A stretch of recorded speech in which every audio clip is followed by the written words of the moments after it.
All right, ICS Village at DEF CON. For those of you who did not catch the keynote yesterday with PW Singer, check it out. That's the lead into what we're going to be talking about here. So August is, I don't know, how do you describe your relationship with Peter? We have like a mind meld. So, it's one of these things where I guess you'd say co-writers, but we've become much more, during our last, we've been working together almost a decade now. So we're kind of creative partners, in I won't say crime, but partners in crime. That's it. You're partners in creative crime. Right. There you go. Yeah. Well, I mean, and that's part of what y'all do is talk about potential damages or criminal activity in a fictional setting to educate us so that, theoretically we do something about it before it happens. Yeah, we want to think of all the bad stuff before it happens, right? I mean, and my background originally was in journalism, and I worked really hard in, that field to get to a place where I thought I wanted to be forever, which was the Wall Street Journal. I was covering the defense industry, at a really interesting time where there was a lot of tech transformation, a lot of hacking and exploitation of big programs like F-35, but also the emergence of like private military companies. But what really I felt like I wanted to do in my heart was always write about what was going to happen next, right? And it's really hard to pitch editors on stuff that hasn't happened yet because they want you to write about what's going down at the moment. Mm-hmm. And so I left that to pursue this path, and it's been really winding. But one of the really wonderful turns that it took was teaming up with Pete, and that manifested in Ghost Fleet and Burn In, and then more recently in kind of the commissioned and kind of creative consulting side of futures fiction, because there's a huge appetite for trying to better understand what's ahead. And as people will sometimes say, you just got to sometimes scare the heck out of folks to get them to do something. And certainly I think there's a lot of that woven into our work. Like when somebody says your book kept me up last night, and I'm like, good, like we did our job. So how did you get into it? What brought you in besides part of that was you walking your own path to that. Part of it was you deciding that, this looks like fun to crime with Peter.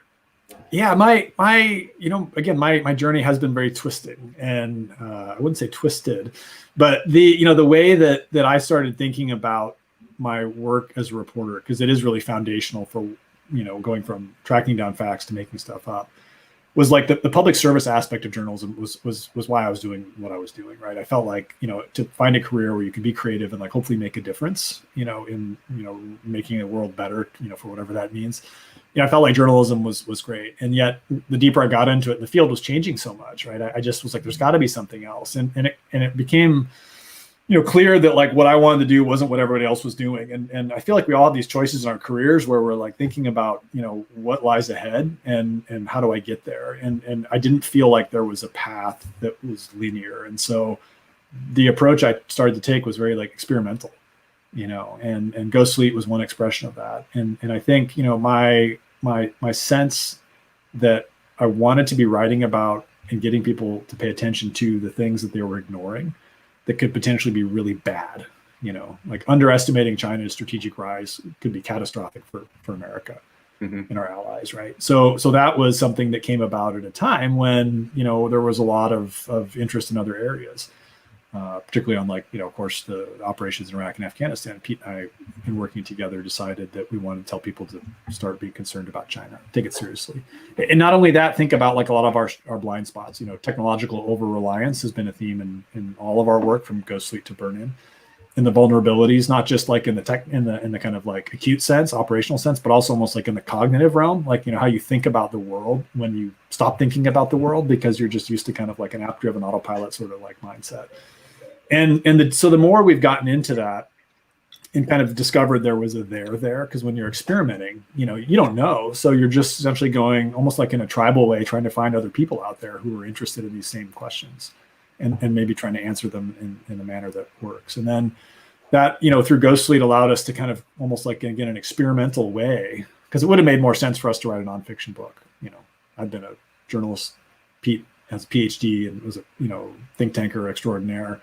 Like the standard play would have, been to write a nonfiction book, but we both thought back to like Tom Clancy's Red Storm Rising, the way that really captured people in the 80s. And I read that like Pete did. We're the same age, when we were both essentially like, 12 or something. So, I came out in 86. And so like we were, both wanted to recapture that feeling where you pick a book up and you can't put it down. And I've always loved thrillers, spy novels, sci-fi, as well. And so that was very much what we were trying to channel. And through these different projects that we've taken on, we've always tried to underpin them though with a lot of like rigor and research. And that I think is something that every writer does, whether you're writing about, how screwed up your family is, like there's a level of research to that, or whether you're writing about the next world war. But what's different is that we're trying to use that research, towards an end. We're trying to essentially change people's minds. And that's, for a couple of reasons that research is effective. Like we're real transparent about it. Like we put endnotes in novels. Having endnotes or footnotes is not a normal like fiction market play. And it was kind of funny when we first tried to do it. The publisher was a little bit like, "Wait, what?" And we kind of had our rationale and reasoning and laid it out. And it was a lot of work to do that for the draft. And then with Burn In, the second go around, we started out that way with that in mind because it worked. And we've had plenty of people, for example, go to us and say, "Oh, we've checked out all the endnotes. Like the book's legit. Like that all stacks up." And that's important because fundamentally, when you're trying to talk about the future, you're trying to build a level of trust with the reader or the person who's participating in your vision, so that they will buy into what you're telling them. And the more transparent you are, I think, the more credibility you have, particularly when you really need to stretch their imagination. And you want to be selective about those moments when you really are trying to push them to either confront something they don't want to, like technological hubris, over-reliance on GPS, if it's the U.S. military, 6 years ago, or the vulnerabilities in the F-35 program or whatever. Underestimating China's engineering and technological prowess, which again was common, 5-6 years ago. And so that allows you like to anchor that. And then, again, when you go to that emotional response that you're trying to trigger where someone's like, "Wait, what? Oh no, that sounds terrible." A funny story, I was at an event and Tom Clancy co-wrote Red Storm Rising with a writer named Larry Bond, who's gone on to write another, set of like thriller novels about North Korea conflict and, kind of near future war stuff. And we were on a panel together and we were talking. He's like, "Hey, I just read Ghost Fleet last night. It kept me up until like 3 a.m. And like, that was like such a great, professional moment to know that like the same person who had done that for me, almost a generation ago, I was able to like return the favor. And so those kinds of are one way you can kind of measure the success of like what project or not is like, were you really able to capture people's attention? So why have you continually resisted reading Game of Thrones? Man, that's a good one. I have a problem with dragons. I have so much respect for the show's creators, for example, and for the stories themselves that George R.R. Martin has done because they're so immersive. But I am also somebody who struggled with like Lord of the Rings too, right? So it's not just Martin, it's Tolkien. Fantasy has been in like this thing that's just been out of grasp for me, and there's so much good sci-fi out there that when I was at the point in my life when I was really open to like reading a lot of sci-fi, like deep sci-fi, I just couldn't do dragons. I am going to do it at some point. It's one of these things that Pete and I constantly are talking about. Is like a major shortcoming in my life. And so, he's a smart guy. I trust him implicitly. So I probably need to listen to him finally and just bite the bullet and start binging. All right. I guess you could figure out where I got that question from. Yeah, that's excellent. He set you up. As he should. Yeah. So on that, right. We that's like fiction for fictional and entertainment purposes. So how do you do useful fiction? Let's first define what is useful fiction, and then what's your process for it?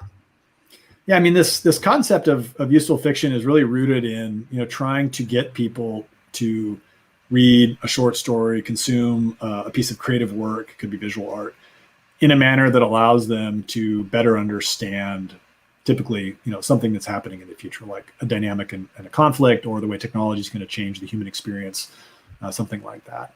And like with the novels that we've written, Ghost Fleet and Burn In, this approach of useful fiction is heavily research driven, but fundamentally focused on the human experience. I think what's really important in differentiating this approach is that level of research that goes into it. And also that almost like that ask, if you write an op-ed, for example, or even a white paper, in the nonfiction realm, you're typically envisioning like an ideal reader. It could be, a lawmaker who sits on a committee, or a senior executive, or a military or official, or whatever. And you're trying to reach them in a way to change their mind, right? Or nudge them in a direction or not, to really kind of get into that like relationship, again, cognitively with them.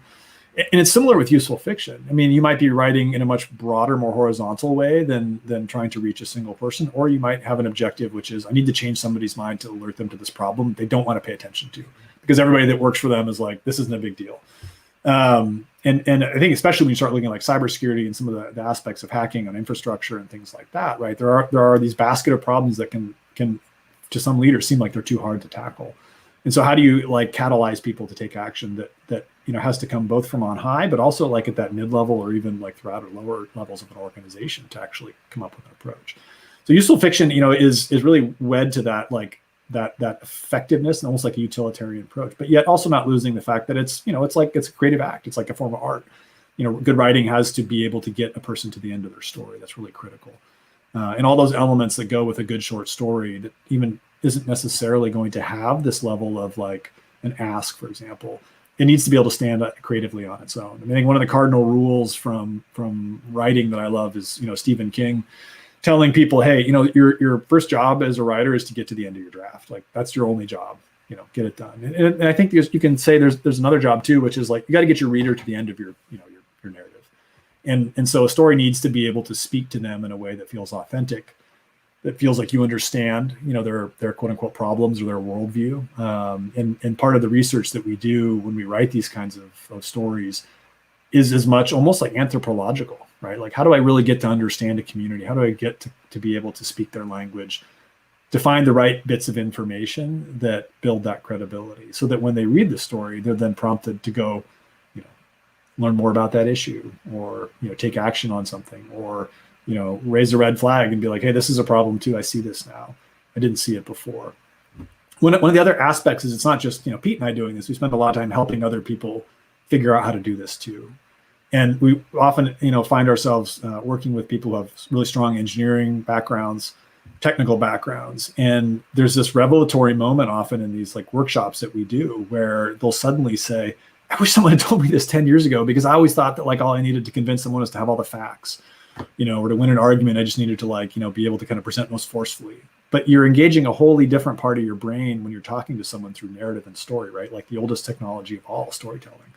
And being able to do that is, I think, really refreshing and can allow people to think in their own work about how to approach it differently, even if it's not expressly like a story, but also in terms of figuring out how to cut through all this noise out there, right? One of the things about working with Pete that's a lot of fun is he's such an expert in social media that he can, kind of break down like how hard it is to get someone's attention these days, and I think that's one of the big challenges that any storyteller has, whether it's for raw entertainment or whether you have a clear objective. And so always being mindful of those challenges, helps you kind of drive to do better and better and better, when you're doing these projects.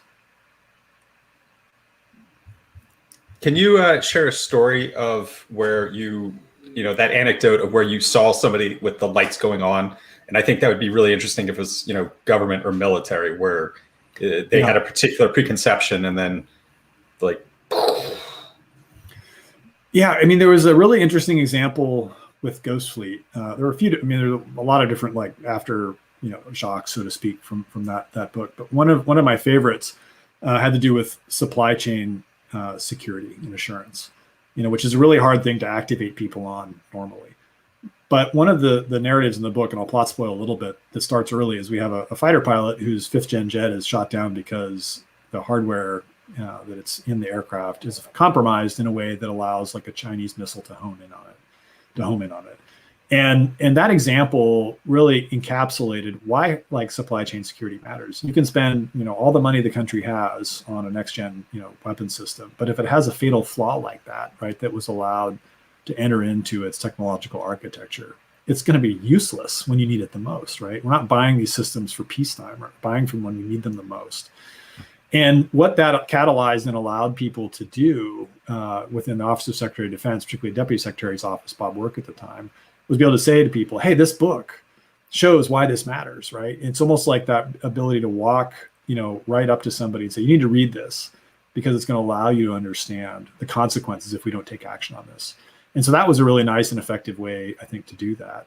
The other aspects of it on the kind of teaching and learning side too, I've just a lot of just first person anecdotes of just talking to students, in the hallway between a session. I have a fighter pilot who's a test pilot and PhD in engineering. literally pulled me aside. I was like, I wish someone had told me this earlier in my career.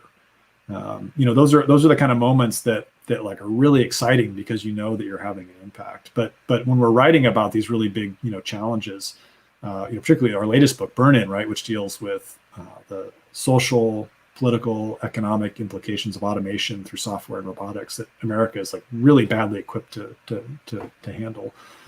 Fundamentally, one of the, again, I'm going to plot spoil a little bit, but like one of the threats in the book is, hacking, old infrastructure that's hooked up to the internet, probably in ways that shouldn't be. And we went to great pains to technically and accurately explain that as best we could, because we also wanted policymakers to see that and be able to understand the ultimate like risk that posed and what the consequences would be in their own backyard. That's part of the reason why we set the book in Washington, D.C. versus, Ghostly, which takes place all over the world in space under the ocean. And, Pete, for his reading, read the preface to the Cyber Solarium Commission, right? So having an excerpt that is derived from that burn-in world about the catastrophic hacking of infrastructure in DC was another great real-world example of where you can really bridge the narrative and the nonfiction for trying to have a greater effect to get people to sort of wake up and realize the issue there. And one of the, I think, the really important things that goes back to your question about what is useful fiction. When we were thinking about the audience, for a narrative like that, right? That narrative opens up talking essentially to staffers on the Hill. When you work on Capitol Hill, one of the things you always want is an office with a window, and like nobody gets that. And so, the opening, of the lead, if you will, of the story is talking about how the staffer essentially is working on this legislation to kind of, close the barn door after the horses have bolted. This legislation is supposed to sort of, respond to this catastrophic attack that's flooded DC and shut down systems and cause government to relocate. And they're like, I've got the view I've always wanted, except it shows me like this awful, perspective on how we failed, right? Like I can literally see it with my eyes. Not using your senses is so important when you're building these narratives, especially when you open a story up. You want to connect with the reader. So, I think the Cyber Solarium, Commission report is a really nice way to kind of bookend as an example where you're getting some real traction on these kinds of narrative approaches too. So you mentioned Stephen King. So we're gonna now go into more of the horror aspect of this. Great. What keeps you up at night? What are you worried about? You've done all of this research. I mean, you all have taken this step now for what? This is 13, 14 years into this space. What keeps you up? It's a pretty long list. I'll preface by saying I am an optimist who stares into the abyss, right? I do want to believe that we can and have the ability to figure out, our path through some really, really like dangerous territory we're entering. At the cognitive level, I'm incredibly worried right now by our inability to decouple like our existence from our mobile devices and the algorithms that shape our realities. Because we're entering into a period of time when like augmented and maybe virtual reality will become more mainstream, and I think allow further fragmentation, balkanization, and individualized experiences. And from a warfare perspective, right, what I think about a lot is how you can target people individually and at scale. So imagine, creating customized narratives and influence for entire populations. That's technically pretty hard to do, right now. But, based on a lot of the practices that are being developed in the online ad space, seeing how that can be shaped and essentially tweaked, right, to do, potentially in the next decade or so with more computing power. The kind of political problems we have today around being unable to find common cause are only going to get worse. So I worry about that. COVID has a second thing would be COVID has stressed American society in ways that are profound and exacerbated inequality. It has proved that a lot more people have doubts about the American system and its viability than maybe we thought was the case. The social contract is in deep trouble. And I worry about that for two reasons, right? One is, we have this wave of automation and robotics coming, which is really important to be able to have a resilient society that can both care for the people who are going to not participate in that growth, in that opportunity. I've seen this in like vignettes and segments from whether it was working during .com boom, in San Francisco during the late 90s. I've seen one flavor of that. I've seen it, in other parts of the country like DC during kind of the post-Iraq boom there. You can see like society is changing and the economic opportunities shifting and crowding out people. That worries me. That worries me for, domestic reasons, right? And the extremism and opportunism that politicians and others will exploit. But it also has great consequences for that ghost fleet scenario. If we are, in a moment where the 2020s and the 2030s are going to be defined, at least how the government's trying to do it now, by our rivalry with China, which is increasingly based on, I think, what Xi Jinping has said as an objective is going to be more militarized, contest.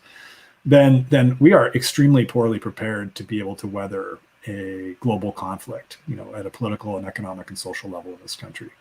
We've created so many exploitable seams, so many divisions that any worthy or even half-worthy adversary can at very low cost exploit. That it should be profoundly worrying. And if anything, the synchronization of our grand strategy as a country with this domestic mess we're in, it seems a really easy opportunity for some not extreme politicians to be able to catalyze the country to say, hey, we have to do better. And if it's not China that you're worried about, you could say those same stressors and threats that are not militaristic are going to be exacerbated by global warming and climate change, which would be a third thing that keeps me up. And that the attitude around what it takes to make meaningful steps to, again, create a more resilient society, to do our country's part in essentially preserving the climate as we can, at a baseline level today. It seems like there's not a lot of will and attention, again, throughout the larger population to do that. And that worries me as well, just because we're really struggling with whether it's wildfires like we have right now in essentially the West, extreme heat, the suffering and kind of like misery. Again, the dystopian, person in me, the dystopian voice, starts shouting pretty loudly. And when I talk to my kids or other young people, there's a sense of hopelessness, and that sense of defeat and hopelessness, I think, is really, really dangerous.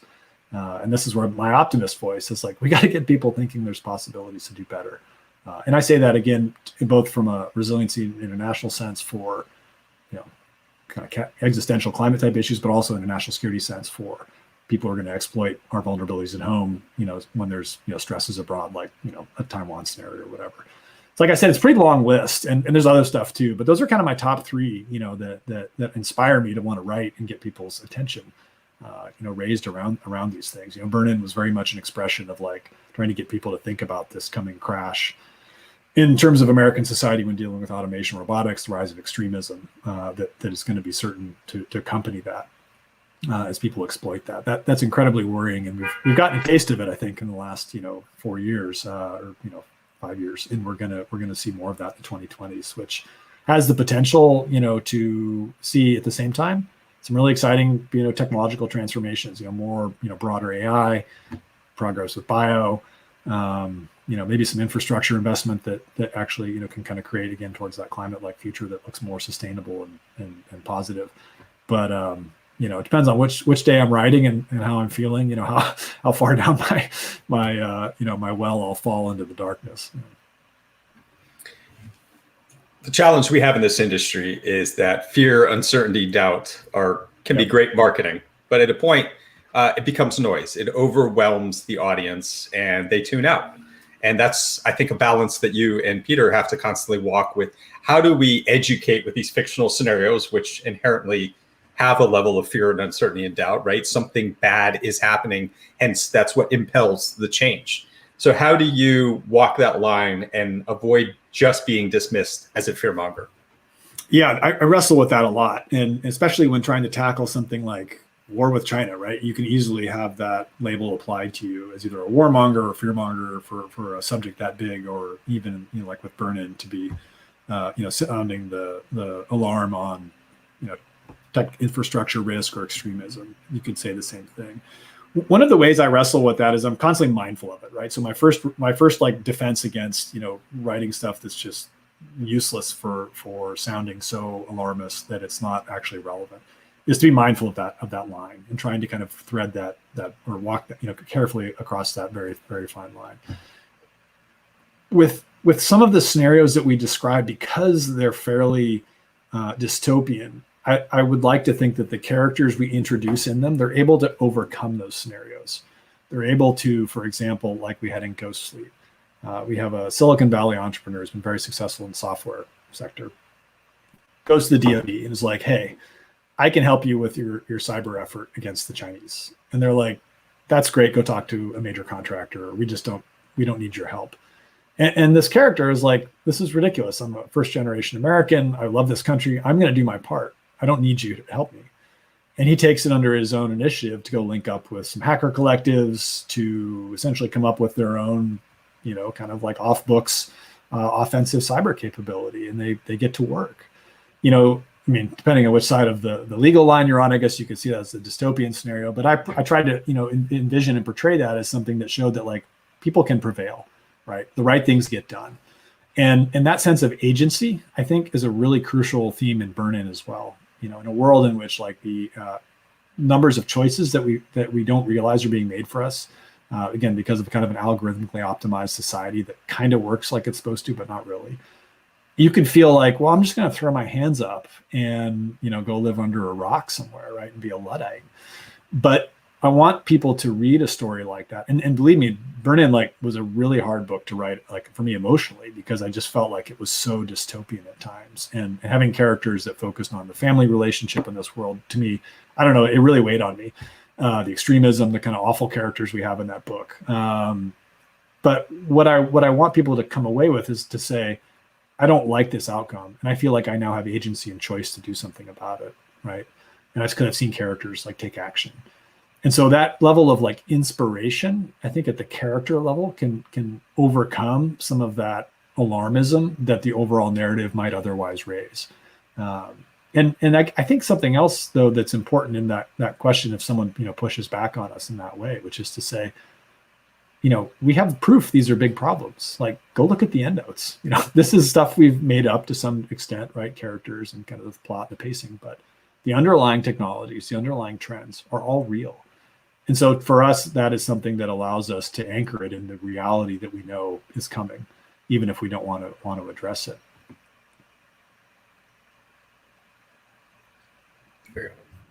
All right, so we're going to look into a not internet connected crystal ball.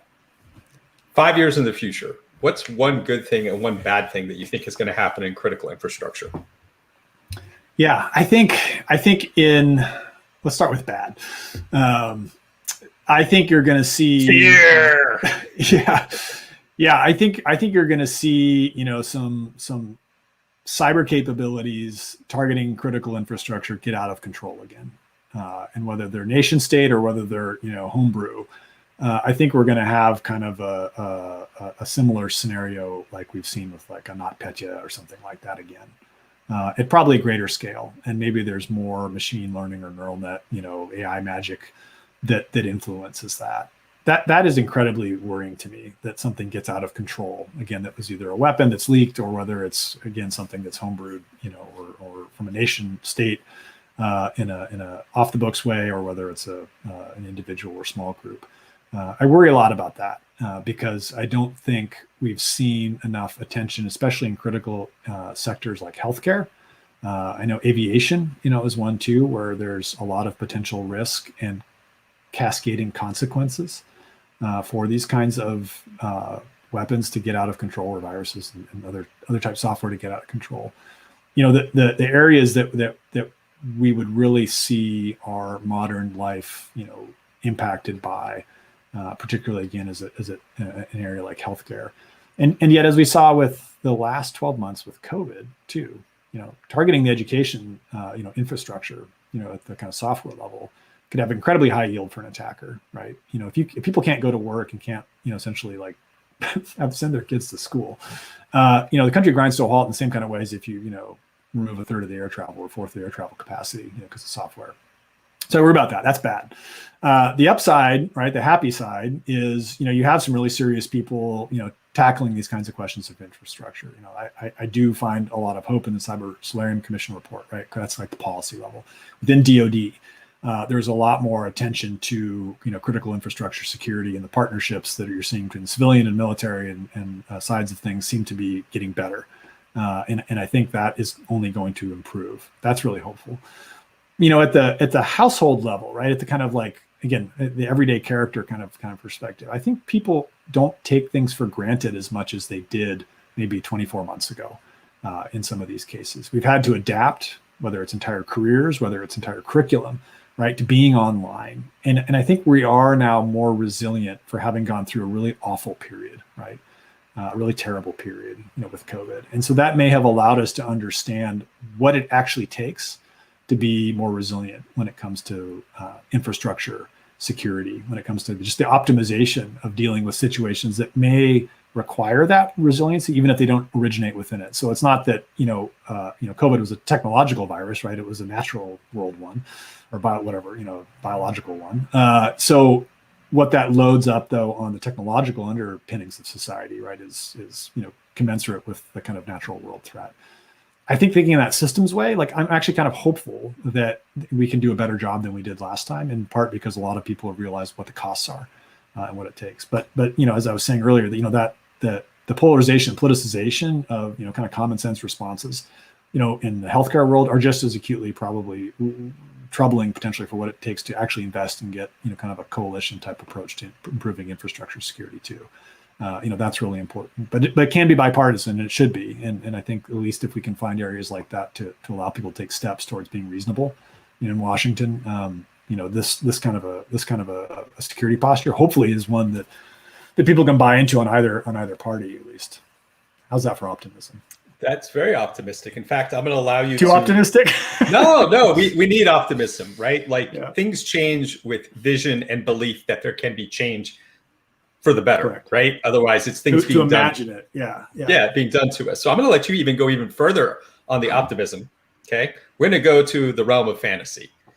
We looked in the crystal ball, and you said what you think those good and bad things are going to happen in 5 years. You've listed all of the boogeymen that keep you up at night, of which, well, you listed some of them. You had even more, but we only have so much time.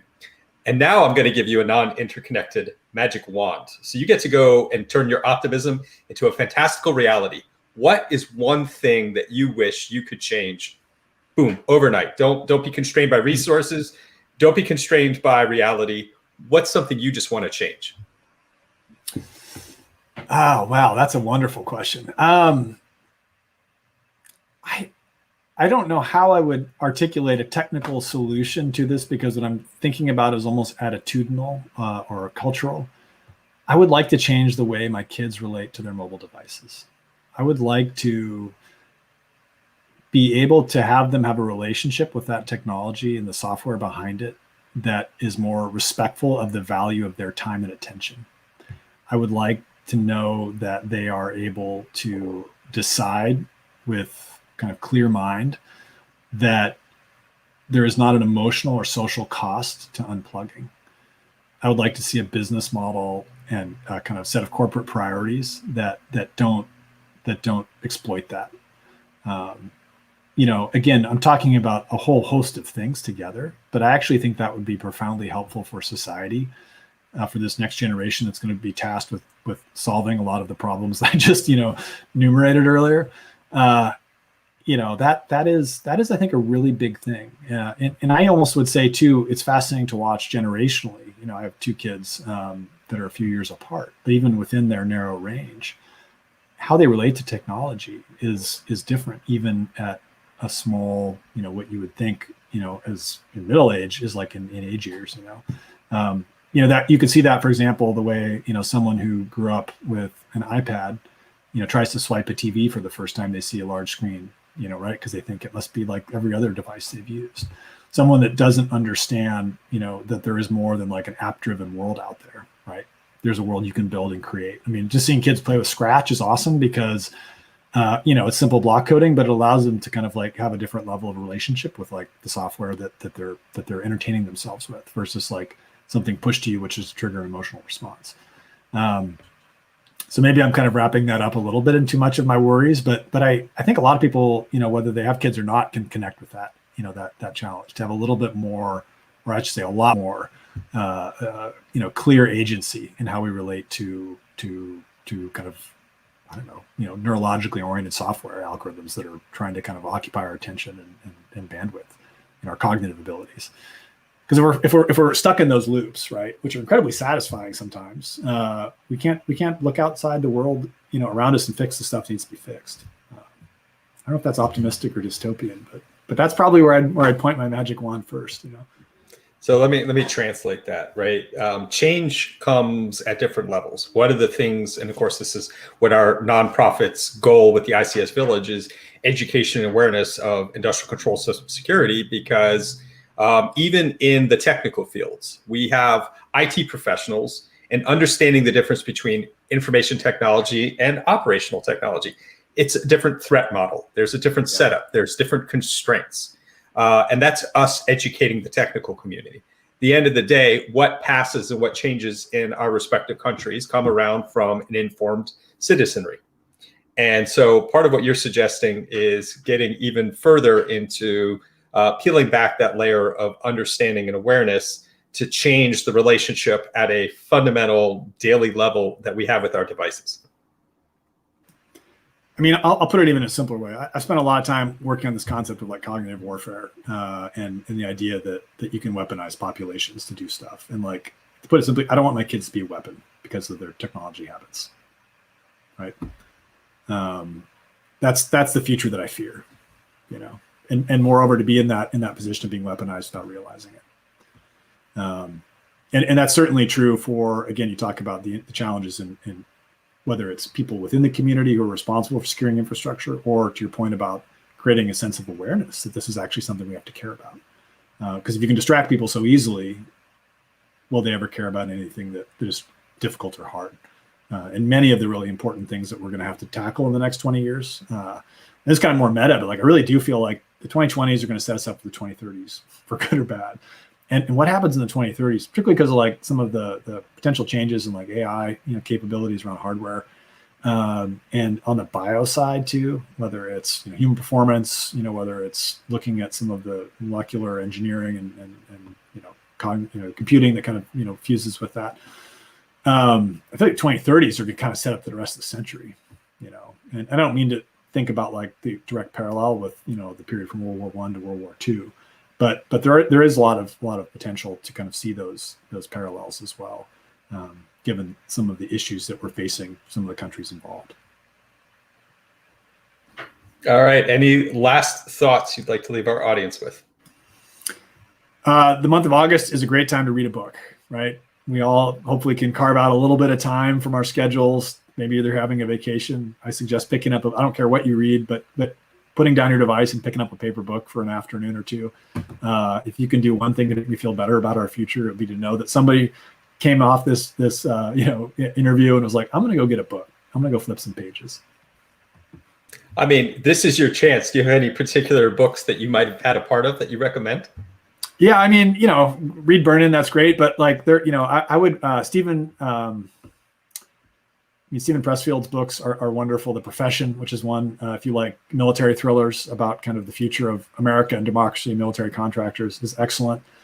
I just have been reading a nonfiction book, which has nothing to do with like technology and security, by Aidan Dobkin, called Sprinting Through No Man's Land, which is about the first Tour de France after World War I. So I'm a bike nerd, so for me, that was like a great book. I'm reading Lagoon right now by Nnedi Okorafor, which is a first contact alien story set in Lagos, Nigeria, which is awesome. I think those are three really good examples of different types of fiction and nonfiction that would be really complementary and kind of giving people a chance to read something maybe different than what they feel like they're supposed to read for their jobs. One of the biggest things that quitting journalism allowed me to do was to read much more widely, because when you're working as a beat reporter, you're just trying to stay current, right? So if somebody famous writes a book and you have to interview them, you got to read the book. You got to figure out what is being consumed by the people you're covering. And when you're not in that race to kind of stay as current in what other people are telling you to read, you can kind of explore your own paths. And so that's a lot of how I read too, is seeing what's popular in the sci-fi community, what's popular in kind of the military history community, which again I think is really helpful to think about the future. If someone wants another nonfiction book, there's Ben McIntyre's Rogue Heroes, about the formation of British Special Operations World War II. Really helpful for thinking about the future of special operations in the 21st century. That's another great one too. I don't know. I've got a long list on my Kindle and next to my bed of paper and electronic books.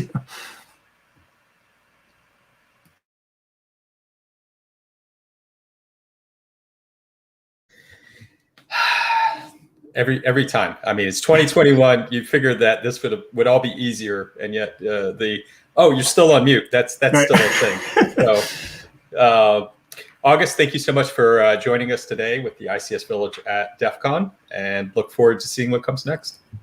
Hey, thanks for having me. This is exactly the kind of audience I love speaking to. So don't hesitate. Anyone who wants to keep the conversation going to reach out. Have a great weekend.